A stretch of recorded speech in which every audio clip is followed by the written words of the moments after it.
पिछली वीडियो में हम लोग अपने अकाउंटिंग प्रिंसिपल्स में से 4 प्रिंसिपल्स हम लोग समझ चुके हैं। आज की इस वीडियो के अंदर हम उन्हीं को और आगे कंटिन्यू कर रहे हैं और खत्म कर देते हैं सो दैट हमारा ये चैप्टर भी खत्म हो जाए। तो चलिए let's start.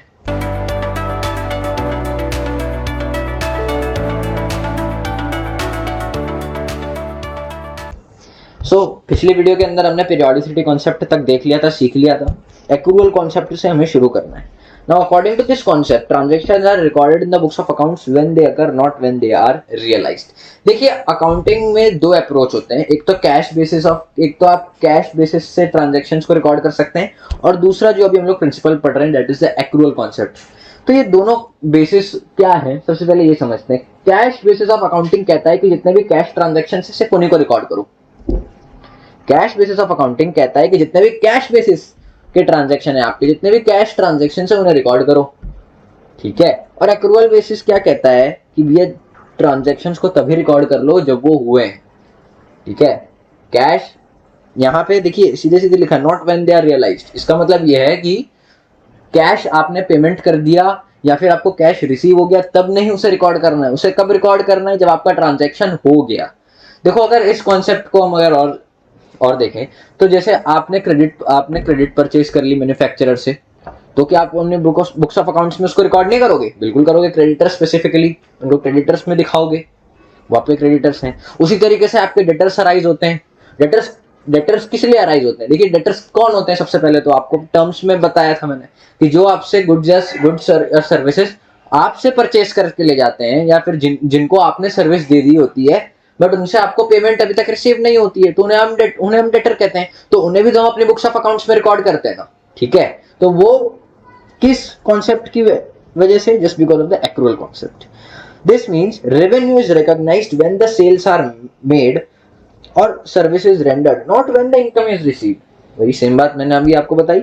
Similarly expenses are recorded when they are incurred, not when they are paid. जब आपकी एक्सपेंस हुई है तब आप उसे रिकॉर्ड करेंगे, तब नहीं जब आप पेमेंट उसका एक्सपेंस कर दे रहे हैं तब। क्रेडिट परचेस एग्जांपल है, इट्स योर एक्सपेंस, ठीक है। आपने क्रेडिट पे गुड्स परचेस किया है तो आप उसको रिकॉर्ड करते हैं। और भी कई सारे ऐसे एक्सपेंसेस हो जाते हैं, ठीक है। और भी जैसे एडवांस, जैसे आप एम्प्लॉयज को सैलरी दे रहे हैं, आप सपोज एम्प्लॉयज को सैलरी देते हैं, तो हो सकता है कि आप ये साल सैलरी देना कुछ एम्प्लॉयज को रह गया हो, तो उसको हम लोग क्या बोलते हैं? Outstanding salary. अभी आउटस्टैंडिंग का भी और मैं आपको इलैबोरेट करूंगा इसको भी आने वाले चैप्टर्स के अंदर। तो ये सब हम लोग किस कॉन्सेप्ट को ध्यान में रख के करते हैं? By considering accrual concept. So I hope आपको ये समझ आ गया। मैं बहुत ज्यादा इसको इलैबोरेट कर दिया है।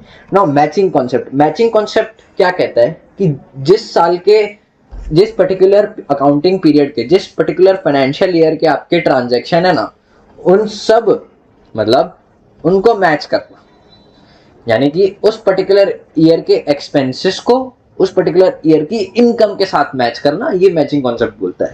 According to this concept, it is necessary to match the revenues of the period with the expenses of that period to determine the correct profit and loss for that accounting period. अब आप ध्यान से एक बात मेरी समझिए। चलिए मैं आपको थोड़ा सा यहाँ पे बता देता हूँ। आप प्रीपेड का मतलब अच्छे से समझते होंगे। प्रीपेड का मतलब बताइए, आपको पता होगा।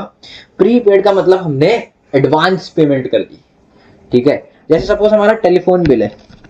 टेलीफोन बिल पूरे ईयर का, अकाउंटिंग ईयर का हमारा निकल के आता है 12,000, ठीक है। ये निकल के आता है, बट हमने प्रीपेड कर रखा है 16,000। तो मैचिंग कॉन्सेप्ट हमें क्या कहता है कि भाई उसी साल के एक्सपेंसेस को कंसिडर करो या उसी साल के रेवेन्यूज को कंसिडर करो, ताकि आपका करेक्ट प्रॉफिट और लॉस डिपिक्ट हो सके, यानी करेक्ट प्रॉफिट या लॉस निकल के आ सके। तो अब देखिए, एक्चुअल में आपका टेलीफोन एक्सपेंसेस होता था 12,000 का, बट आपने उसको एडवांस यहाँ पे कितना पेमेंट कर दिया, ठीक है। आपने पर यहाँ पे इस अकाउंटिंग पीरियड में 16,000 पेमेंट कर दिया। अब मुझे आप बताइए, प्रीपेड यानी कि एडवांस पेमेंट आपने यहाँ से 4,000 का एडवांस पेमेंट कर दिया।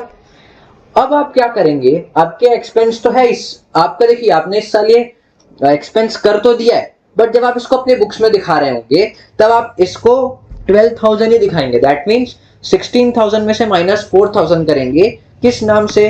प्रीपेड एक्सपेंस के नाम से। और एक्चुअल में जो आपकी फिगर दिख रही होगी टेलीफोन एक्सपेंसेस की, पर्टिकुलरली स्पेसिफिकली बात करूं तो उसकी एक्चुअल जो एक्सपेंस आपके बुक्स में 12,000 की दिख रही होगी।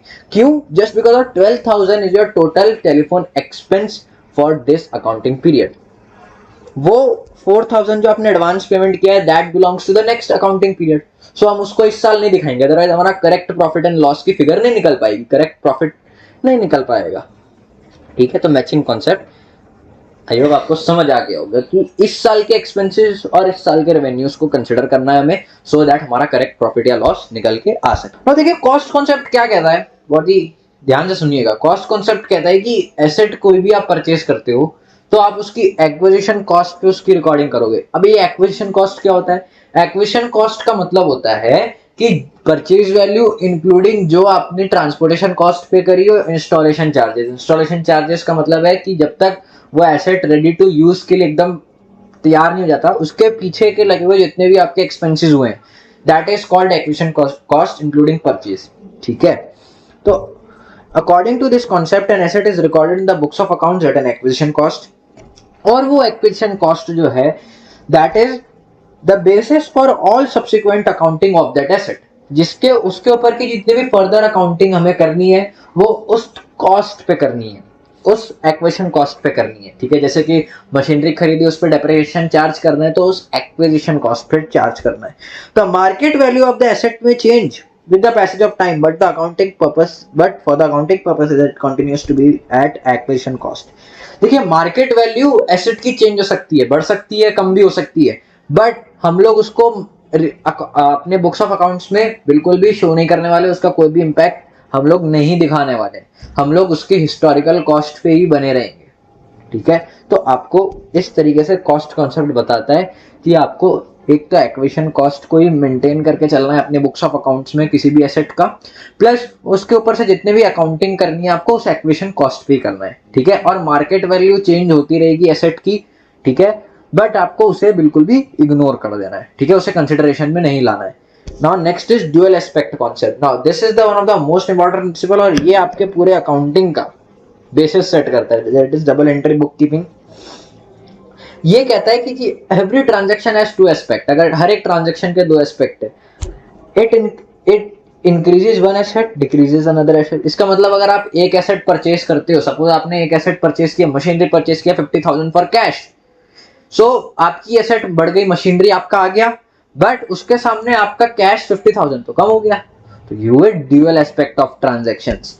It increases an asset and simultaneously increases the liability। अब देखिए आप हो सकता है उस एसेट को क्रेडिट पे ले आओ, मशीनरी 50,000 की क्रेडिट परचेज कर दी आपने, एसेट बढ़ गया, बट उस तरफ लाइबिलिटी में आपका क्रेडिटर भी बढ़ गया। That is the dual aspect of accounting concept. Conservatism principle, देखिए कंजर्वेटिज्म प्रिंसिपल अकाउंटिंग के अंदर इसको हम लोग प्रूडेंस प्रिंसिपल भी बोलते हैं। हम लोग हमेशा पेसिमिस्टिक अप्रोच रख के चलते हैं, नेगेटिव अप्रोच रख के चलते हैं। हम जितने भी बिजनेस में पॉसिबल लॉसेज हो सकते हैं उन सबको एंटिसिपेट कर लेते हैं, उन सबको मतलब उन सबकी हम लोग फोरकास्टिंग कर लेते हैं, उन सबको हम लोग पहले से अपने माइंड में सेट करके रखते हैं और उनके लिए रिजर्व्स प्रोविजन बना के रखते हैं। अब ये रिजर्व्स प्रोविजन क्या होता है आने वाले चैप्टर्स में सीखोगे आप लोग। ठीक है, बट जितने भी इनकम्स हैं, जितने भी प्रॉफिट्स होने वाले हैं हमें फ्यूचर में, उसके लिए हम लोग कोई प्रोविजन रिजर्व नहीं बनाते, उसके लिए हम लोग उसका हम लोग एंटिसिपेशन ही नहीं लगाते, उसका हम लोग फोरकास्टिंग ही नहीं करते। समझ रहे हो? प्रॉफिट और इनकम की कोई फोरकास्टिंग नहीं होगी, कोई एंटिसिपेशन नहीं होगा, बट जितने भी लॉसेस हैं उनके लिए हम लोग पहले से तैयार रखते हैं। तो ये एक पेसिमिस्टिक नेगेटिव अप्रोच है, इसको हम लोग प्रूडेंस प्रिंसिपल भी बोलते हैं। आप खुद सोचो, सारे लॉसेस के लिए तो आप तैयार हो रहे हो, बट आप कुछ भी प्रॉफिट, कोई भी इनकम एंटिसिपेट ही नहीं कर रहे हो। ठीक है, the principle state that do not anticipate any future income. मैंने अभी जैसे बताया, however provide for all possible losses, हमें तैयार रहना पड़ता है। जैसे आपको भी पता होगा कि हम लोग सेविंग्स क्यों करते हैं आज, जितना आपके पेरेंट्स सेविंग्स क्यों करते हैं, जस्ट बिकॉज ऑफ कि future is uncertain, no one have any idea about the future. तो कोई भी अनसर्टेनिटीज आ जाए फ्यूचर के अंदर तो हम लोग प्रिपेयर्ड रह सके पहले से, mentally as well as financially भी उसे बियर करने का, ताकि उस इवेंट का हमारे फाइनेंशियल पोजीशन पे कोई इम्पैक्ट ना आ सके। इसलिए हम लोग जो है पहले से लॉसेस के लिए तैयारी करके रखते हैं, बट इनकम के लिए एज सच कोई यहाँ पे रिजर्व प्रोविजन नहीं बनता है। एग्जाम्पल के तौर पे डेटर्स होते हैं जो हमारे, डेटर्स पे आपको कोई ना कोई डाउट रहता है कि जी ये डेटर्स हो सकता है हमें पैसा ना दे, तो हम उनके ऊपर प्रोविजन बना के लग सकते हैं। हम लोग पहले से ही उतने डेटर्स को कम दिखाते हैं अपने बुक्स में। That is just because of the conservatism principle. Consistency concept क्या कहता है? कंसिस्टेंसी कॉन्सेप्ट हमें कहता है कि आप once you have selected an accounting method, you should be consistent on it for year by year.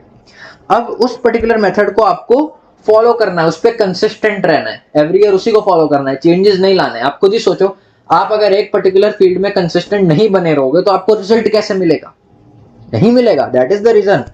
और कंपेरेबिलिटी भी एश्योर करने के लिए, कंपेरेबिलिटी भी मेंटेन करने के लिए हमारा एक कॉन्सेप्ट पे कंसिस्टेंट रहना बहुत जरूरी है। इन अकाउंट्स की बात करूं और प्रैक्टिकल लाइफ में भी देखा जाए तो, in order to achieve the comparability of the financial statements of an enterprise through the time, the accounting policies are followed consistently from one period to another. देख लीजिए, and change in accounting policy is made only in a certain exceptional changes, circumstances changes भी।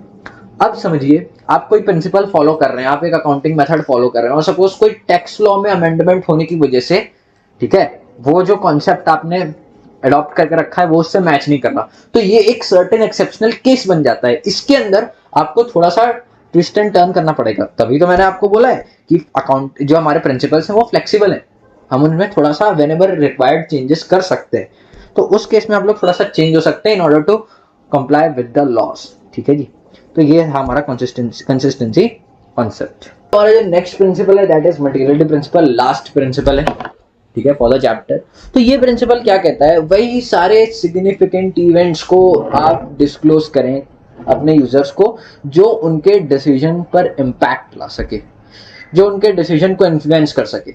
ठीक है, ऐसे वही सारे matters disclose करने चाहिए जो इनसिग्निफिकेंट मैटर्स है, जो कि यूजर के डिसीजन लेवल पे कोई इम्पैक्ट नहीं क्रिएट करता, उन्हें आप मत डिस्क्लोज कीजिए।